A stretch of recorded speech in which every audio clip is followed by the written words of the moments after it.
Hello beer tubers and welcome to another beer review with me, Peter, the master of hoppets. Today joined by Peter, or Brewed on Instagram. Yes, and we're checking out the final beer I have left that I brought back from Trillium from the States trip. I think I have one beer left actually only now in the cellar after that trip, which is impressive, which is Modem Tomes with bourbon barrel aged Modem Tomes with vanilla beans. But this is a beer that I got from Bennett from Trillium, and he was like, dude, you have to get at least this beer to bring home. And he gave me some other ones too, but this was the one he was most excited about me trying. So I'm really looking forward to this. This is a limited release. They do it once. I think they release it once a year for the anniversary. Trillium is one of their sours, and Trillium also actually does quite a few sours. What they're famous for is, of course, their IPAs and also some of their stouts. But this one's got some nice acclaim. So this is the 2018 bottling of the Trillium Cuvee De Tetreault. Named after JC and his wife, the owners of Trillium, because their last name is Tetreault. And this is an American wild ale aged on Cabernet Sauvignon grapes and black currants, made with their House New England wild yeast culture, and then aged in bourbon barrels and Cabernet Sauvignon wine barrels. And that Cabernet Sauvignon is really drawing me right now. Yeah, and blackcurrant. Yeah, blackcurrant and yeast. Like, as soon as I started pouring this, it just smelled like blackcurrant in the room, which is pretty impressive. And I think it spent, how much time did it spend in the barrels? It says here, I got the info on the beer. I think it's a year in the barrels. All right. 6 months is also a good time to draw out, and then when you go above 6 months, you begin to like really draw some tannins and some oak character. It was packaged in January, so it's actually a year old. A year.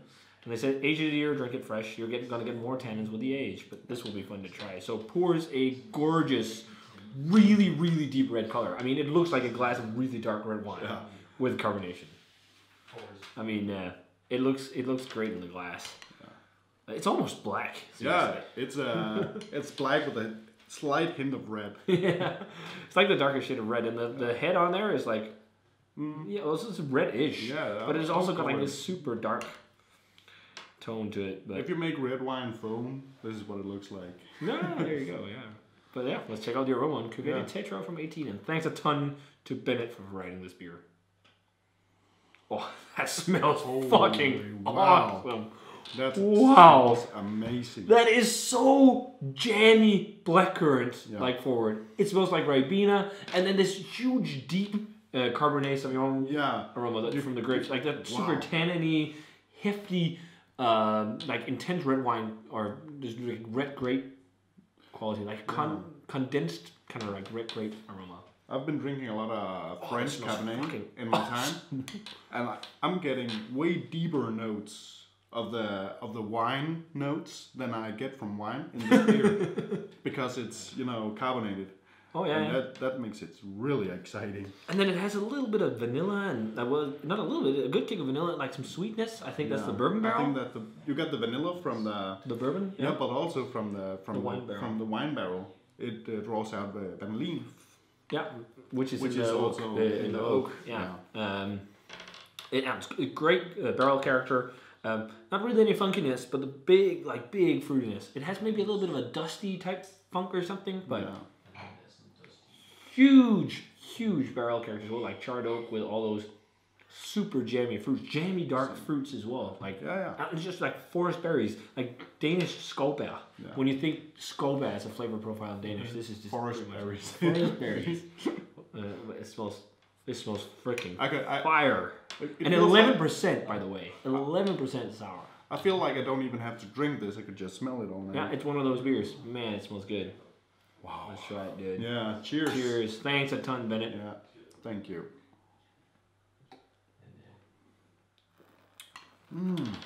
Oh, fuck, dude.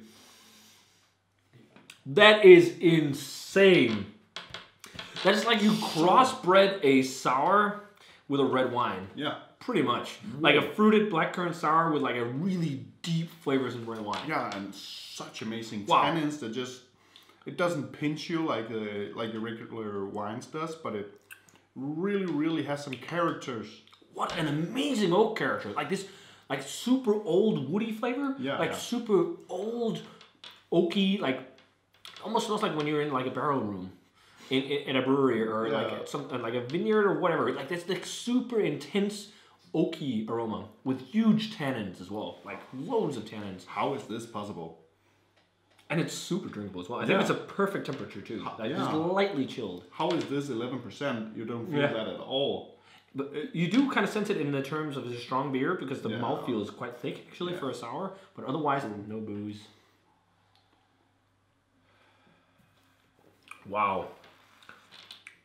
Huge red wine character as well. Like that like intense, super deep and rich black or red grape character is there. Like but really the black currants also play in with it. Sure. Provide like a lesser, more sessionable. Yes, it provides some drinkability. If you because it's got that super sour blackcurrant flavor that is very familiar in Scandinavia with summer and everything, and it's like it's Ribena like, which is a mixed soft drink we have here.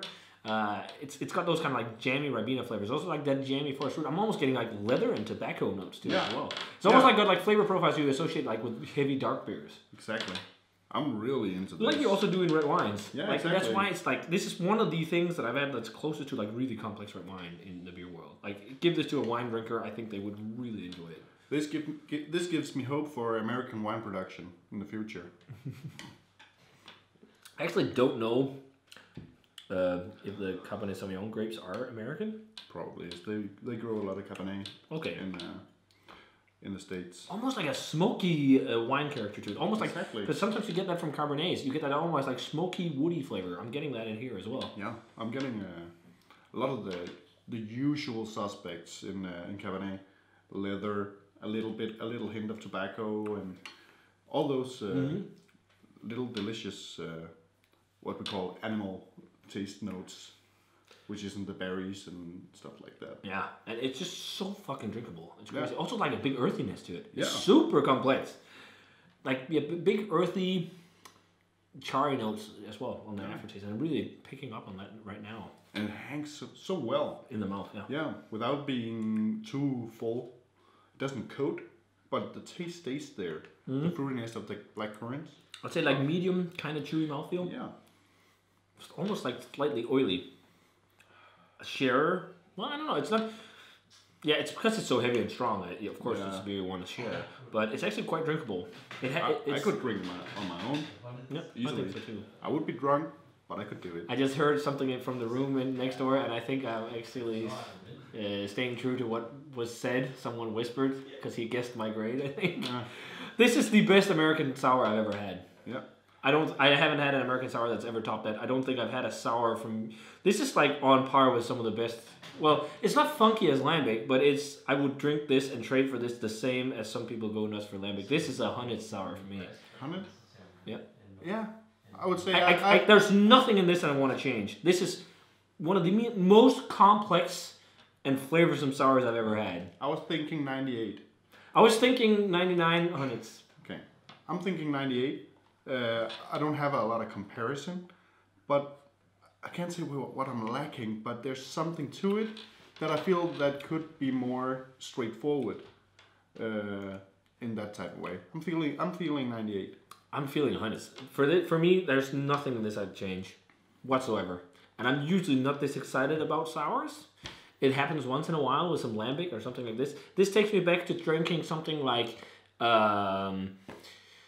Sin for the first time, where the Sin, it was just like this intense sherry character you got with intense funk, but here it's just like this crazy intense wine character, and we didn't talk a lot about it, but there's the bourbon is there too. Yeah, like this sweet vanilla and like fudgy type flavor. Yeah. Well, I'm dropping the hundreds bombs. I don't give a shit. I love this. I didn't expect it to be this good though. I expected to give it a 98, but I'm in the fucking mode with this. This is the best sour I've had from the States in, I think, ever. The complexity of this is so fucking crazy. It evolves with the oxygen and the temperature. It changes. This is a fucking masterpiece of doing sour beer in the States, like trying to recreate what's going on in Europe and blending in the wine world and everything. I think that is. I think this has potential Yeah. In the long run. I wonder how. Like, so this is. I think this is a third or second time they do it. Just think about how they're going to dial in even more with the future. I mean, that's crazy. Those are some good blenders. Oh yeah, for Trillium. For sure, dude. This is fucking fire. Bennett, thanks so much for giving me this bottle, dude. It's very nice of you. This is fucking fire stuff. I love this. If you guys have any chance to try a bottle of Trillium's Cuvee De Tetreault from 18, get some. If you're a wine geek, and you're a beer geek, you have to try this. This is like the best like red wine beer hybrid thing I've ever drunk. This is fucking awesome. And I think it's also because one of my favorite wine grapes is Cabernet, because I love the smokiness and the depth of flavor that you get from a Cabernet. But yeah, great stuff. So if you guys had a chance to try the 2018 edition, let us know what you thought of it. Pete, you were about to say something? No. Okay. Well, if you had a chance to try it, let us know what you thought of it. As always, remember to comment, subscribe, check out the Facebook fan page and Twitter and Instagram. Give this video a thumbs up if you enjoyed it. And I'm going to say cheers. Cheers. Oh, this is good. See you guys. Amazing. Bye. Another beer review.